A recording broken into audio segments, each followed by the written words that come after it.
தொகுதியில் அதிமுக பொதுச் செயலாளர் எடப்பாடி பழனிசாமி பரப்புரையில் ஈடுபட்டிருந்தபோது அவசர ஊர்தியை அனுப்பி இடையூறு செய்வதாக அவர் குற்றச்சாட்டு எழுப்பியிருந்த நிலையில் அதற்கு ஆம்புலன்ஸ் ஓட்டுநர் மறுப்பு தெரிவித்திருக்கிறார். ஆணைக்கட்டு பகுதியில் அவசர ஊர்தியை அனுப்பி இடையூறு செய்வதாக அவர் குற்றச்சாட்டு எழுப்பியிருந்த நிலையில் அதற்கு ஓட்டுநர் மறுப்பு தெரிவித்திருக்கிறார். இதுபோன்று தான் பரப்புரைக்கு செல்லும் இடங்களிலெல்லாம் ஆம்புலன்ஸை அனுப்பி இடையூறு செய்வதாக குற்றம் சாட்டியிருந்த நிலையில் அதற்கு ஆம்புலன்ஸ் ஓட்டுநர் தற்போது மறுப்பு தெரிவித்திருக்கிறார்.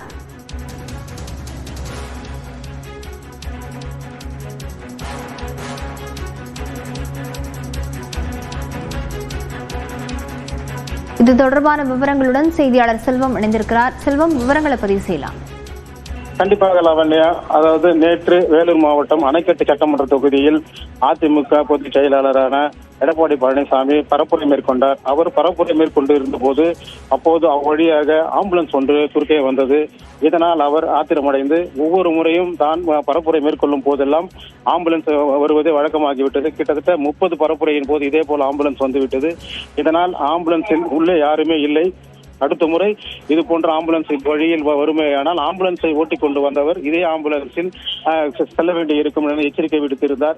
இது மிகப்பெரிய பரபரப்பான சூழ்நிலை ஏற்பட்டு மிக பேசுபொருளாகி இருந்தது. இது குறித்து ஆம்புலன்ஸ் ஓட்டுநர் தரப்பில் இருந்தும் ஒரு விளக்கு அளிக்கப்பட்டுள்ளது. அதாவது இரவு 9:46 மணிக்கு அணைக்கட்டு பொது மருத்துவமனையிலிருந்து ஆம்புலன்ஸுக்கு அழைப்பு வந்திருந்தது. சந்திரா என்கின்ற 60 வயது நீரிழிப்பு நோயால் பாதிக்கப்பட்ட அவரை உடனடியாக அடுக்கும்பாறை அரசு மருத்துவமனைக்கு அழைத்து செல்வதற்காக பரிந்துரைத்து ஆம்புலன்ஸுக்கு அழைப்பு விடுக்கப்பட்டது. இதன் காரணமாக அந்த ஓட்டுநர் 10 மணிக்குள்ளாகவே பரப்புரை கூட்டம் முடிந்துவிட்டிருக்கும் என்று நினைத்ததாக கூறி அவ்வழியாக வந்துள்ளார். ஆனால் அப்போது பரப்புரை கூட்டம் நடந்து கொண்டிருந்ததால் அவ்வழியாக செல்ல நேரிட்டது என்றும் அதன் வழியாக சென்று சுமார் 10:20 மணிக்கு இந்த சம்பவம் நடைபெற்றது. இதன் பிறகு நோயாளியை அணைக்கட்டு மருத்துவமனையிலிருந்து இரவு 10:35 மணி அளவில் அடுக்கும்பாறை மருத்துவமனைக்கு அந்த ஆம்புலன்ஸ் ஓட்டுநர் கொண்டு சென்றுள்ளார் என தற்போது அவர்கள் தரப்பிலிருந்து விளக்கம் அளிக்கப்பட்டுள்ளது.